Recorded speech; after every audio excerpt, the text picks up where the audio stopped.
हमारे चैनल को लाइक करें, शेयर करें और सब्सक्राइब करो और बेल आइकॉन को दबाओ। नीलकमल बोटीला नेव्हीच्या बोटीनं धडक दिली आणि 110 जणांचा जीव धोक्यात आला। ही बोट उलटल्यानंतर या सगळ्यांची समुद्रात मृत्यूशी झुंज सुरू झाली। जीव वाचवण्यासाठी प्रत्येकाची धडपड सुरू होती। समुद्रात हा थरार सुरू असतानाच आसपास असलेला एक व्यक्ती या प्रवाशांसाठी समुद्रातला देवदूत बनून आला आणि त्याचं नाव आहे आरिफ बामणी। समोर मृत्यू दिसणाऱ्या त्या निष्पाप जीवांना वाचवण्यासाठी आरिफ समोर आले आणि शक्य तितक्या लोकांना मृत्यूच्या दाढेतून आरिफ यांनी परत आणलंय। ज्या बोट दुर्घटनेनं संपूर्ण महाराष्ट्र हळहळतोय त्या घटनेचे साक्षीदार ठरलेले आरिफ यांनी तो थरारक प्रसंग सांगितला आणि 15 ते 20 जणांचे प्राण वाचवण्यात यश आल्याचंही आरिफ सांगतायत। सिचुएशन इतनी हॉरर थी ना कि ये 5 और 10 मिनट में बोट पूरा डूब गया। उसमें जिसको जो लाइफ जैकेट मिला उन्होंने पहना और जिनको नहीं मिला तो तकलीफ में थे। पहले से पहन के नहीं रखे थे लोग। अभी हम लोग ने जो देखा जहाँ पे ना जहाँ महिलाएं थे उनको पहना हम लोग, क्योंकि दूसरा जो बोट था ना वो रेस्क्यू कर रही था, लेकिन जहाँ पे हम लोग जा रहे थे ना महिलाएं थोड़ी ज्यादा थी उधर।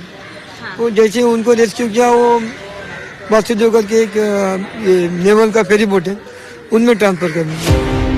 100हून अधिक हाडामासांची ही माणसं मृत्यूशी झुंज देत होती। शक्य तितक्या लोकांना वाचवण्यासाठी आरिफही धडपडत होते। इतक्यात त्यांचं लक्ष एका छोट्या मुलाकडे गेलं। एक 3.5 वर्षांचा मुलगा बुडताना त्यांना दिसला।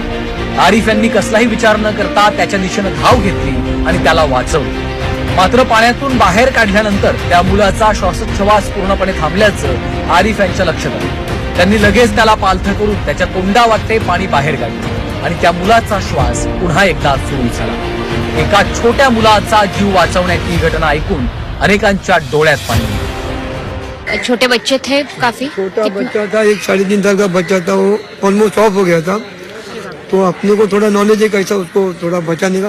तो हम लोग आने के बाद उसको उल्टा लिटाए, फिर उसको प्रेस किया और उसका ब्रीथिंग चालू हुआ, फिर वो बच्चा बच गया। बच गया। 3.5 साल का बच्चा था। वो डूब गया था ऑलमोस्ट। उनकी आंखें सब बाहर रही थी। अभी उनकी माँ तो बेचारी रो रही थी, बोली क्या करने का।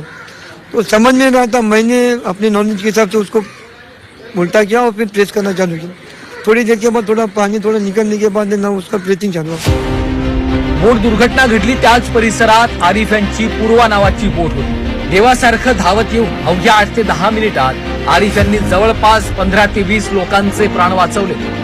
समोर मृत्यू दिसलेल्या त्या लोकांनी आरिफच्या रूपाने देव बघितला।